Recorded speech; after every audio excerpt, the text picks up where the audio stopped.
Today is a special day. It is May the 4th, everyone, and you know exactly what that means. May the 4th be with you all. Whoa!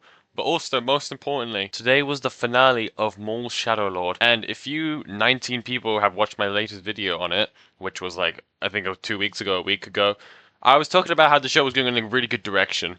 And yeah, you know what? It stayed in that same direction. It didn't derail or anything.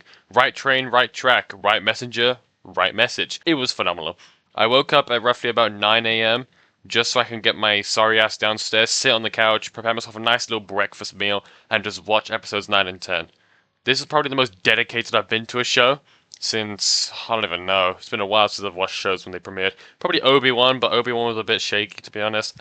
People say, oh, Vader and Obi-Wan, oh my god, it makes me cream. It wasn't that good, to be honest. I didn't think it was great. I didn't think it really matched the character. Let's be honest, Obi-Wan would have killed the most second powerful threat in the galaxy, but it was held back by his motions.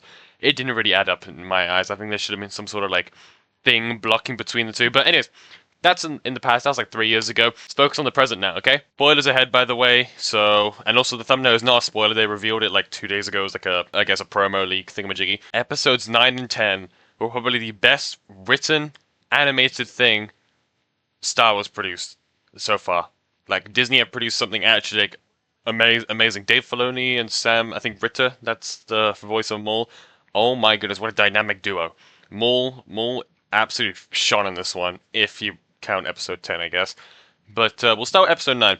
Episode 9 shows the new formed alliance of the Lawsons, Devon, Ducky, and Two Boots is also there as well. Though I think Two Boots is a little bit sidelined on that, but he did make a good part in 10. But anyways, so yeah, it showed them and the Shadow Collective, well, whatever's remained of the Shadow Collective, forming a little mini alliance because the Empire is growing very powerful on Janix, and they gotta do a bunch of whatnot, and then the two Inquisitors, the first brother and the 11th, also known as the Crow, who, let's be honest, in Ahsoka and Tales of the Jedi got absolutely butchered.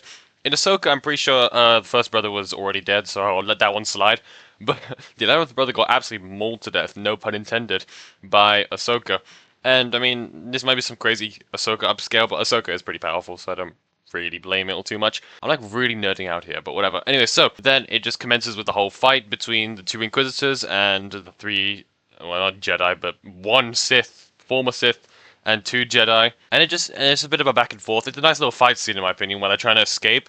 And unfortunately, the spy bot does die. I mean, I really like that bot. One of my favorite droids, I think, so far. I do love that droid. And yeah, most of Maul's team kind of die in that sense. No one from, our amazing protagonists. But then, at the very end of episode 9, this is where shit goes down, okay? Darth Vader appears. Now, we all suspected this, from episode, I think it was 3, where, no, 4, it was 4, where the first brother communicated with a lord. Everyone thought it was Sidious, but Inquisitors do not have, like, direct contact with Sidious. That's just a given. Vader's the leader of the Inquisitorius, so it makes sense they would only answer to him. We just didn't know when Vader would come, and if Vader would have, like, a really small part, like in fucking Tales of the Empire, where he had, like, 2-minute cameo, which wasn't the greatest thing in the world, but it was good nonetheless. Yeah, Vader was on demon timing in this one. This is fresh Vader, 1 year in the suit, so you'd expect him to be a little bit shaky, but no, you know what? He actually did amazing. Like, Vader did not speak at all in that entire fight. He didn't speak at all, which I think is a really good